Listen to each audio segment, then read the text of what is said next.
이 잠언 2장부터 7장까지는 모두 그 시작이 내 아들아 라는 말로 시작하게 됩니다.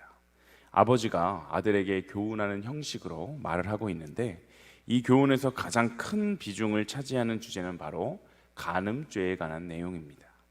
특별히 오늘 본문인 7장은 음녀와 또 남의 아내를 한 여인으로 등장시켜서 성적인 죄에 대해서 포괄적이고 또 구체적인 설명을 하는 것을 알 수 있습니다. 7장은 크게 세 부분으로 나눌 수 있는데, 1절에서부터 5절까지는 지혜를 구하고 찾으라는 명령의 그 서론이고, 또 6절에서부터 23절까지는 본론으로 음녀와 남의 아내가 한 여인으로 등장해서 청년을 유혹하고 있는 구체적인 상황을 묘사하고 있습니다. 또 24절에서 27절은 결론으로 음녀의 그 유혹에 빠졌던 사람은 그의 운명은 어둠과 또 죽음밖에 없다라는 것을 잘 보여줍니다. 먼저 서론 부분인 1절부터 5절 중에 우리가 1절을 함께 읽어보도록 하겠습니다. 1절입니다. 내 아들아, 내 말을 지키며 내 계명을 간직하라. 아멘. 본문에 등장하는 아버지는 지금 하나님의 말씀을 기억하고 또 지키며 살 때 음녀의 유혹에 빠지지 않는다라는 말을 지금 계속해서 반복하고 있습니다. 여기서 지키며에 해당하는 이 히브리어 원문은 목자가 양을 지키는 행동 혹은 파수꾼이 성을 지키는 행동을 말할 때 쓰이는 표현인데, 즉 본문은 혹시라도 일이나 늑대가 나타나 양을 뺏어가지 못하도록 그 주의를 기울이는 목자의 자세로 지금 하나님의 말씀을 지켜라 라고 말씀하고 있는 것입니다. 이것은 한 번 읽거나 들은 하나님의 말씀을 빼앗기지 않도록 각별한 주의를 기울여야 함을 요구하는 내용입니다. 나아가 1절 하반절에 간직하라 라는 표현이 나오는데, 이것은 비축하다 또 쌓아두다 라는 의미를 갖고 있습니다. 이것은 한번 듣고 또 배운 그 말씀을 잊어버리거나 흘려보내지 말고 마치 양식을 비축하듯이 혹은 우리의 소중한 그 귀중품을 금고에 간직하듯이 우리의 내면에 쌓아야 한다라고 말하고 있는 것입니다. 또한 3절은 이렇게 이야기합니다. 우리가 함께 읽어보겠습니다. 이것을 내 손가락에 매며 이것을 내 마음판에 새기라. 아멘. 3절에 이것을 내 손가락에 매며 라는 표현은 고대 이스라엘 사회에서 하나님의 말씀인 율법을 양피지 등에 기록하여서 장식용으로 가지고 다녔던 그 풍습을 반영한 내용입니다. 이러한 표현은 그저 손가락에 하나님의 말씀을 메고 다니는 것이 중요한 것이 아니라 우리의 손으로 하는 모든 일에 하나님의 말씀을 실현시키는 것이 중요하다라는 것을 의미합니다. 그리고 하나님의 말씀을 마음판에 새기라 라고 말을 하는데, 돌판에 새겨졌던 글씨는 오늘날 우리가 종이에 쓰거나 아니면 다른 곳에 쓰는 것처럼 쉽게 지웠다 썼다 다시 할 수 있는 것이 아니라 한 번 새겨진 그 돌판에 한 번 새겨진 말은 우리가 고칠 수가 없었는데, 우리의 마음판에 영원히 지워지지 않도록 주님의 말씀을 새기며 살아가라 라는 것을 의미합니다. 지혜로운 사람은 하나님의 말씀과 그 계명을 깊이 새겨서 매일의 삶 가운데 그것을 모든 판단하는 행동과 기준으로 삼습니다. 우리가 지혜를 가까이 하고 또 소중히 여겨야 하는 이유는 이 지혜가 우리의 삶에 실질적인 유익을 주고 또 우리를 보호하기 때문인데, 특별히 이것은 젊은이가 정욕과 음행에 빠지지 않도록 지켜주며 순결하고 거룩한 삶을 살아낼 수 있도록 지켜주는 것이 바로 하나님의 말씀입니다. 모든 죄의 유혹으로부터 우리를 지킬 수 있는 가장 확실한 방법은 하나님의 말씀의 그 인도하심에 따라 영적으로 민감하게 반응하고 또 그 말씀에 온전히 순종하는 것입니다. 성도는 은밀하면서도 또 무섭게 달려드는 세상의 유혹을 분별하기 위해서 말씀 앞에 늘 깨어 있어야 하는데, 말씀을 아는 정도에 그치는 것이 아니라 자신의 내면에 충만히 차고 넘치게 해서 어떤 상황에서도 하나님의 말씀이 모든 판단의 기준이 되도록 해야 합니다. 물론 이것은 너무나도 어렵습니다. 왜냐하면 이 세상은 우리를 가만히 두지 않고 하나님에게서부터 멀어지게 만들기 위해서 온갖 방법을 쓰기 때문입니다. 그럼에도 불구하고 하나님의 자녀된 우리는 이 어둡고 타락한 세상에서 영적인 전쟁을 치를 때 하나님의 계명과 그 지혜는 우리에게 빛이 되고 방패와 병기가 되어서 유혹을 이기고 승리하게 해준다는 그 사실을 기억하고 항상 말씀을 가까이 하며 세상의 빛의 자녀로 승리하며 살아가는 일신교회 모든 성도님들이 다 되시기를 소망합니다. 본문 6절에서 23절까지의 내용은 본론의 내용으로 이 어리석은 청년의 구체적인 사례를 이야기하면서 우리들을 교훈하고 있습니다. 본문 7절을 함께 읽어보겠습니다. 7절입니다.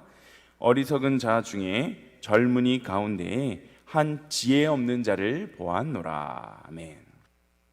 7절에 등장하는 지혜 없는 젊은이는 자기가 먼저 음녀에게 다가가서 가까이 지내자고 이야기를 하는데, 그때를 놓치지 않고 그 간교한 여인, 그 음녀는 기다렸다는 듯이 그 청년에게 달려들어서 음행에 눈먼 청년을 여러 가지 고운 말로 유혹하는 모습을 볼 수 있습니다.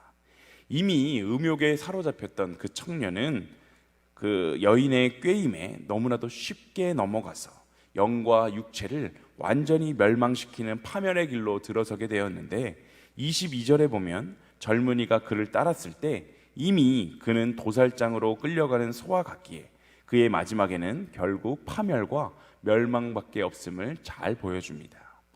그런데 우리가 기억해야 하는 것은 죄가 우리를 유혹할 때에는 사납고 무서운 모습으로 우리를 유혹하는 것이 아니라 부드럽고 신실한 모습으로 우리에게 접근한다는 사실입니다. 아무도 보는 사람이 없기 때문에 들킬 염려가 전혀 없다라고 안심시키면서 부드러운 말로 또 간교한 말로 우리를 꿰어서 우리를 끌어들이게 됩니다.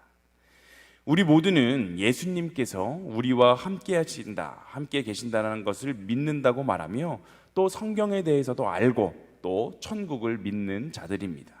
그런데 그렇게 오랫동안 신앙생활을 했음에도 불구하고 마음에 감동이 없고 자신의 성질 하나 바꾸지 못하는 것이 우리의 현실이고 우리의 신앙생활이지 않습니까? 이러한 이유는 우리가 말로는 예수님이 우리와 언제나 함께 하신다 이야기하지만 진짜로 우리와 함께 계신 예수님을 인격적으로 일상의 삶에서 인식하며 살아가고 있지 못하기 때문입니다. 우리가 너무나도 잘 아는 이야기가 있지 않습니까? 성도들이 천국에 가서 예수님을 만나면 어떻게 인사할 것 같냐라는 그 질문에 대부분의 성도들이 이렇게 인사할 것이라고 말합니다. 아이고 예수님, 말씀은 많이 들었습니다. 이 말이 무엇입니까? 예수님에 대한 말씀을 예배 때마다 너무나도 많이 들었지만 단 한 번도 예수님을 직접적으로 만난 적은 없다라고 생각하는 것이 바로 우리의 신앙생활이라는 것입니다. 많은 사람이 사람들의 눈만 피하면 아무도 보지 않는 줄 압니다. 그래서 보는 사람만 없으면 별의별 말과 행동 또 생각을 하게 되죠. 그러나 예수님을 구주로 영접한 사람은 예수님께서 언제나 함께 하시는데 이 사실을 제대로 깨닫고 사는 사람은 거룩한 삶을 살아낼 수 있습니다. 요셉은 보디발의 아내의 유혹을 내가 어찌하여 이 큰 악을 행하여 하나님께 죄를 지으리이까 라고 말하면서 뿌리쳤는데 이 일로 인해 요셉은 감옥에 갇히게 됩니다. 요셉이 유혹을 뿌리칠 수 있었던 이유는 그 유혹이 약해서였기 때문이 아닙니다. 요셉은 혈기왕성한 젊은이였고 보디발 아내의 유혹은 너무나도 적극적이고 강력했지만 그런 유혹을 이길 수 있었던 그 이유는 하나님께서 함께 하신다라는 사실을 너무나도 분명하게 생생하게 믿고 살아갔던 것이 바로 요셉의 삶이었기 때문입니다. 우리는 보통 은밀하고 어두운 곳에서 죄를 짓기 때문에 아무도 보는 사람이 없을 것이다 라는 어리석은 확신을 갖지만 분명한 것은 우리가 은밀하게 행하는 모든 죄 역시 하나님이 보고 계시고 하나님이 아신다는 사실입니다. 그러므로 우리는 죄의 유혹에 넘어가지 않도록 항상 조심하며 이를 위해 우리의 삶의 방식을 날마다 점검하며 또 나의 사소한 습관이라도 계속하여 돌아볼 수 있어야 합니다. 그리고 아무리 작은 죄라도 그것이 우리를 어두움으로 이끌고 그릇된 길로 이끌 수 있다면 우리는 과감하게 그 사소한 죄도 끊어내야 합니다. 저는 모태신앙으로 자랐지만 25살에 인격적으로 하나님을 체험하고 나서 완전히 새로운 삶을 살아가게 되었습니다. 그전에는 사실 교회 다니는 것이 그저 의무였고 또 혹은 습관처럼 다녔고 영적으로 민감하게 살아가지 않았으니까 많은 죄에 노출되어서 살아갔습니다. 하지만 하나님이 제 인생을 만지심을 경험하고 나서는 말씀의 자리를 사모하며 새벽 예배를 다니기 시작했고 또 하나님이 언제나 나와 동행하신다는 사실을 생생하게 경험하며 살아갈 수 있었습니다. 특별히 그날도 교회에서 예배를 마치고 운전을 해서 집으로 돌아가는 중이었습니다. 그런데 아무리 하나님을 만나고 나의 삶이 완전히 뒤집어졌다고 해도 나의 사소한 습관까지도 제가 고쳐내지 못했었습니다. 그런데 저희 모교회에서 집으로 돌아가는 길에는 얕은 산 하나를 넘게 되는데 그 산을 넘다가 제일 높은 곳에 이르르면 운전하는 사람들이 다 자기들의 창문을 열고 이렇게 쓰레기를 버리는 그러한 존이 있었습니다. 일종의 존이었는데 그곳에 이렇게 걸어가다 보면 쓰레기들이 잔뜩 모인 곳이 있었어요. 쓰레기를 그냥 냅다 던지는 곳이 있었는데 그날도 저는 주위에 다른 차도 없고 또 주위에 걸어다니는 사람도 없었기 때문에 창문 밖으로 차에 있었던 쓰레기를 아무렇지도 않게 이렇게 던졌는데 그때 저의 마음속에서 아차, 이것도 내가 죄를 짓고 있는 것이었네 라는 생각이 강하게 들었습니다. 어찌 보면 크게 대수롭지 않게 늘 하던 행동이고 또 아무도 보는 사람이 없었기 때문에 그냥 넘어갈 수도 있었던 행동이었지만 꾸준히 말씀을 사모하며 또 하나님과 동행하는 삶을 살아내다 보니 하나님이 작은 죄까지도 깨닫게 하시고 그러한 놀라운 은혜를 경험하게 되었습니다.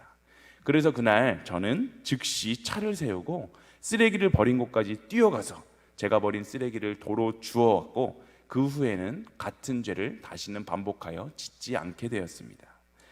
사람은 태어나면서부터 죄로 나아가는 본성이 있기 때문에 본능적으로 죄를 향해서 뚜벅뚜벅 걸어가게 됩니다. 하지만 주님을 따르는 우리에게는 이러한 본능, 이러한 죄를 향하는 본능을 거스르고 거룩하게 살고 싶은 거룩한 그 의지와 열정이 있는데 그 육체의 욕구를 성령으로 굴복시켜서 세상의 유혹으로부터 자신을 정결하게 지키고자 하는 바로 그것입니다. 우리는 죄의 유혹 앞에서 쉽게 넘어질 수밖에 없는 존재이지만 동시에 성령의 능력으로 세상의 유혹을 이겨낼 수 있는 존재이기 때문에 성경에 다니엘처럼 뜻을 정하고 우리 자신을, 우리 스스로를 더럽히지 않겠다 결단하는 것이 너무나도 중요합니다. 아무리 음란하고 방탕한 시대다라고 이 시대를 탓하지만 우리는 이 시대만을 탓하며 살아갈 수 있지 않습니다. 다니엘 시대의 바벨론 문화는 오늘날과 별반 다르지 않았는데 돈과 쾌력과 권력이라는 우상이 사람들의 마음을 사로잡고 있었기 때문입니다. 하지만 다니엘은 우상숭배와 불신앙이 대세였던 그 시대를 살아가면서도 죽으면 죽으리라 라는 그 마음으로 그 거룩하게 자신의 신앙을 지켜갔습니다. 이렇듯 성도는 세상에 살고 있지만 이 세상에 속하지 않은 사람들이기 때문에 우리는 세상이 아무리 타락하고 아무리 부패했어도 다니엘처럼 뜻을 정하고 하나님 앞에 부끄러움 없는 모습으로 순결하고 정결한 신부로 살아갈 것을 결심하고 그렇게 행하기 위해서 최선을 다해야 합니다. 바울도 사실은 우리 모두 선을 행하며 살아가기를 원하지만 자꾸 원하지도 않는 악을 행하게 된다라고 고백을 합니다. 그것은 우리 속에 죄악으로 향하는 본성이 있기 때문인데 그 위대한 사도였던 바울 역시도 죄의 유혹 앞에서 그 한탄하며 자신의 연약함을 고백했듯이 우리는 우리의 의지만으로 이 죄를 이기며 살아갈 수 없다는 것을 잘 기억해야 합니다. 그렇기 때문에 우리가 죄로부터 자유해져서 거룩하게 살 수 있느냐 없느냐는 바로 우리의 의지나 유혹의 강약에 있는 것이 아니라 우리가 정말로 예수님을 바라보는 자인가 아니면 그렇지 않은 자인가에 달려있다는 사실을 우리가 잊지 말아야 합니다. 그리스도인인 우리는 어둠에 속한 자가 아니라 눈부시게 환한 빛에 속한 자들입니다. 그러므로 우리는 늘 성령 충만으로 예수님과 동행하는 삶을 살아가며 우리를 죄로 이끄는 모든 습관과 행동들을 버려서 일상의 삶에서 거룩하게 구별된 자로 살아갈 수 있어야 합니다. 오늘도 영적으로 무장해서 세상의 수많은 유혹, 오늘도 우리가 일상의 삶을 살아갈 때 세상은 너무나도 많은 유혹들로 우리를 넘어뜨리기 위해서 노력할 것입니다. 하지만 그 세상의 많은 유혹들 앞에서 말씀으로 바로 서고 우리의 사소한 죄, 우리의 사소한 죄까지도 깨달아 회개하며 예수님과 동행하는 기쁨과 감사의 삶을 살아내시는 오늘 하루가 다 되시기를 간절히 소망합니다. 우리 이 시간 함께 찬양하도록 하겠습니다. 찬송가 357장입니다. 찬송가 357장 우리가 함께 찬양하도록 하겠습니다.